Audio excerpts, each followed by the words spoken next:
Mari kita berdoa. Bapa Sorgawi, Bapa yang kami sembah dalam nama anak-Mu Tuhan Yesus Kristus, sungguh kami sangat bersyukur berterima kasih kepadamu Bapa untuk penyertaan Tuhan sepanjang malam istirahat kami. Kami boleh tidur dengan tenang, bangun dengan selamat pada pagi hari ini dengan tidak kekurangan suatu apapun. Itu semua karena karunia dan anugerah yang daripada Tuhan. Terima kasih Bapa, sebelum kami mulai aktivitas kami pada pagi hari ini, kami mau bersekutu dengan Tuhan, berdoa, memuji muliakan nama Tuhan, dan mendengarkan kebenaran firman Tuhan melalui channel YouTube ini. Berbicara bagi kami Tuhan, nyatakan kuasa-Mu, nyatakan isi hati-Mu, karena kami telah siap untuk mendengarkan kebenaran firman Tuhan. Dalam nama Yesus kami sudah berdoa dan mengucap syukur. Amin. Shalom ibu bapak saudara terkasih dalam nama Tuhan kita Yesus. Semangat pagi.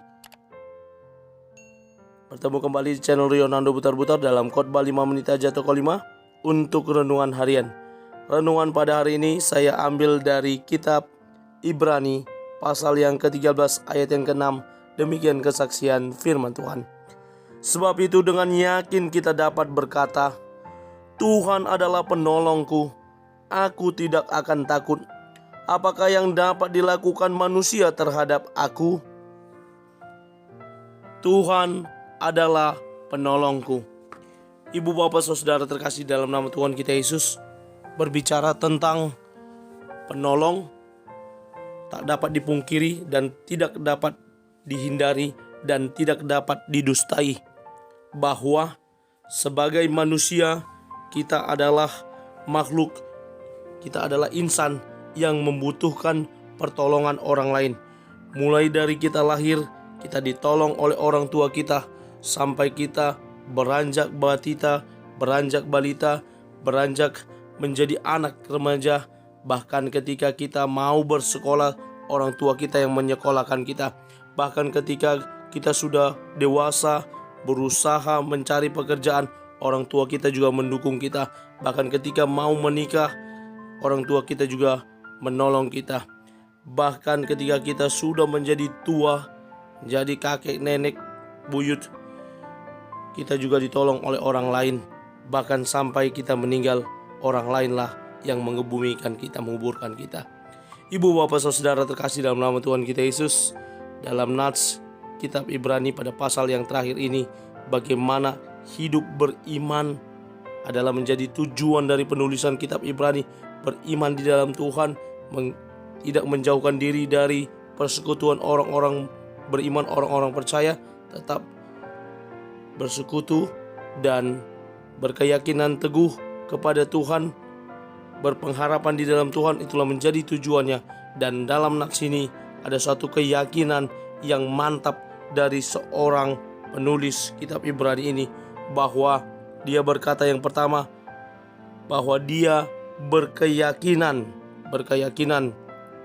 Ya, dia memiliki keyakinan dalam hal apa? Dia memiliki keyakinan. Sebab itu dengan yakin kita dapat berkata, ada suatu iman dan kepercayaan yang ditunjukkan dalam nats ini. Ketika dia berkata, kita dapat berkata dengan yakin. Apa yang dikatakan yakni Tuhan adalah penolongku. Bagaimana dia menyatakan bahwa Tuhan adalah penolong? Ketika Tuhan menciptakan Hawa sebagai penolong bagi Adam, Allah yang berinisiatif berpikir memberikan penolong yang setara kepada Adam. Dan ketika manusia jatuh ke dalam dosa, tidak dapat lagi manusia itu sampai kepada keselamatan, maka Tuhan memberikan anaknya yang tunggal sebagai penolong, penebus dosa manusia, sehingga dia datang ke dunia ini meninggalkan surga kemuliaannya untuk menolong, menebus, menyelamatkan manusia. Lalu yang selanjutnya penulis kitab Ibrani ini berkata, aku tidak akan takut. Tidak ada ketakutan, keraguan lagi ketika kita menjadikan Tuhan sebagai penolong hidup kita, yang mampu menolong kita dalam segala persoalan, permasalahan hidup yang kita hadapi.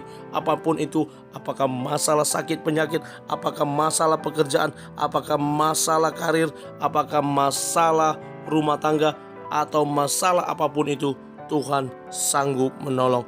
Lalu selanjutnya dikatakan, apakah yang dapat dilakukan manusia terhadap aku? Ada suatu pernyataan bahwa ketika Tuhan yang menolong kita, banyak orang atau ada orang yang berusaha untuk menjatuhkan kita, tetapi karena Tuhan menolong kita, itu tidak akan berhasil. Saya mengutip beberapa pernyataan. Yang pertama dari Mario Teguh, seorang motivator, yang berkata, tetaplah bersabar dan berharaplah baik di dalam kesulitan kepada Tuhan, karena Tuhan Maha Penolong. Lalu Robert Greene Ingersoll, seorang pengacara, berkata, orang unggul adalah penolong bagi yang lemah. Ia bagai mata bagi yang buta, kekuatan bagi yang lemah, dan sebuah tameng bagi yang tak berdaya. Ia berdiri tegak dengan menolong yang terjatuh. Ia naik dengan mengangkat orang lain. Mari tetap berkomitmen, yakin dan percaya Tuhan menolong hidup kita, dan kita juga dapat menjadi perpanjangan tangannya menolong orang lain. Amin. Kita bersatu dalam doa. Terima kasih Bapa untuk firman-Mu. Mampukan kami untuk menjadi para pelaku kebenaran firman Tuhan. Dalam nama Yesus kami berdoa. Amin. Selamat beraktivitas. Tuhan Yesus memberkati. Shalom.